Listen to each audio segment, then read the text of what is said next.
2015 in video gaming is a year that will be remembered for a great many things. One of them, in my opinion, being the surprisingly large amount of nostalgia in the games that came out this year. Let's talk about that.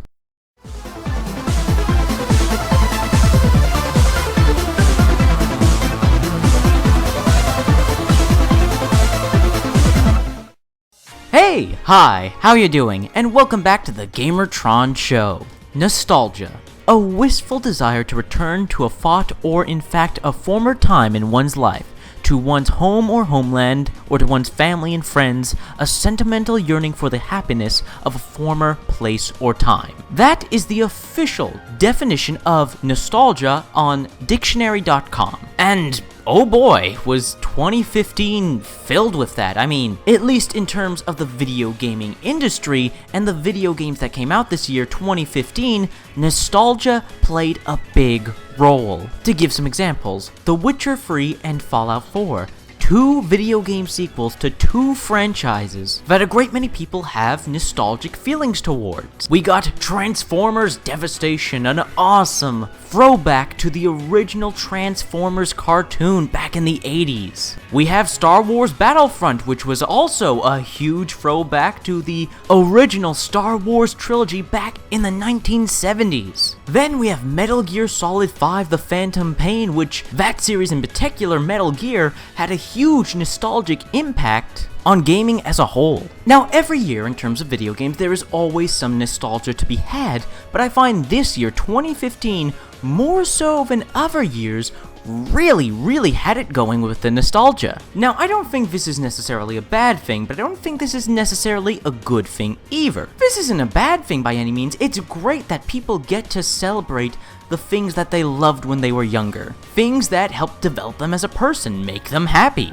Whether it be Transformers, Star Wars, or Metal Gear. However, this isn't entirely a good thing either, because, in my personal opinion, it enforces and promotes, granted this is not the correct word, I know that, but I can't think of a better word, even though I know this is not the correct word to use in this sense, unoriginality. I'm not saying some of the ideas and core of what makes the game is unoriginal, I'm just saying it promotes the same original IPs, the same franchises, the same series. It doesn't promote new IPs, franchises, and series.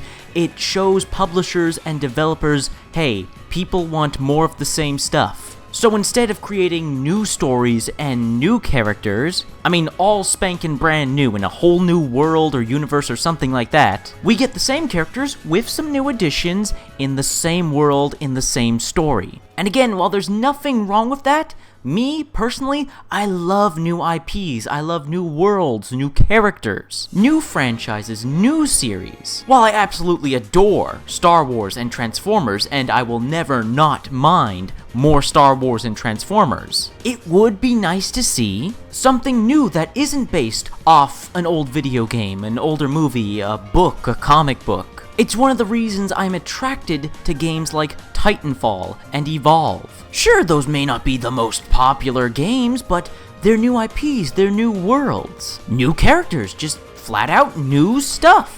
While they themselves aren't necessarily original, nothing is truly original, everything has been done before. I am well aware of that, and you should be well aware of that. It's still different in its own sense that it's its own world, its own story with its own characters, and it's not based and set on something that's already existing. So again, there's nothing wrong with nostalgia, but it's not the best thing either. And there was a lot of it in 2015, and again, it wasn't bad, but it wasn't the best thing either. Many of the games released this year that had a heavy focus on nostalgia were, for the most part, pretty damn good games. This year in gaming connected to a lot of people in a lot of different ways. Nostalgia, of course, being one of them. And I've been noticing that nostalgia has been playing a bigger and bigger role in culture, in media. That creators and owners of these franchises are starting to realize, hey, if we give the fans what they want, they'll like it. It's good to see the charitable community side of things starting to mix more with the business side of things,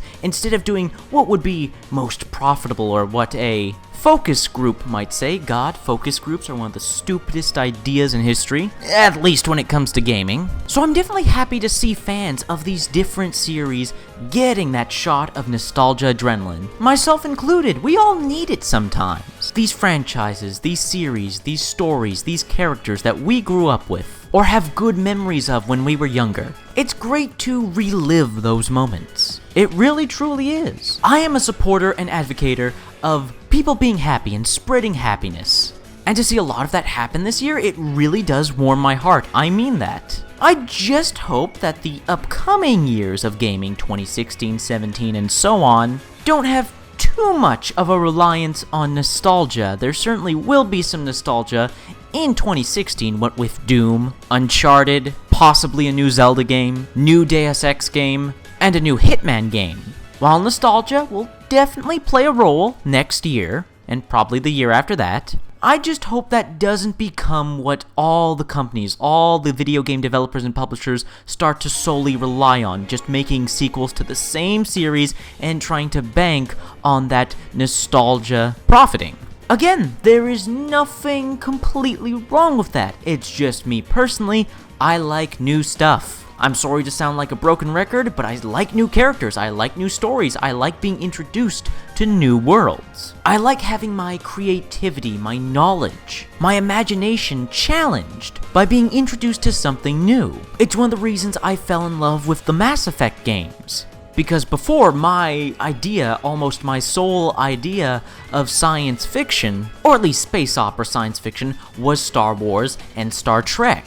So seeing this new unique universe that Mass Effect brought to the sci-fi genre, it enthralled me and captivated me. God, I replay Mass Effect 2 and 3 so much. I love those games so much. Same thing with the Dead Space games. I love how they challenged, again, my perceptions of science fiction, but also horror. Again, that's just me personally. I love seeing new stuff. However, again, I am more than happy to get aboard the nostalgia train and share in the excitement, the happiness, which there was a lot of this year.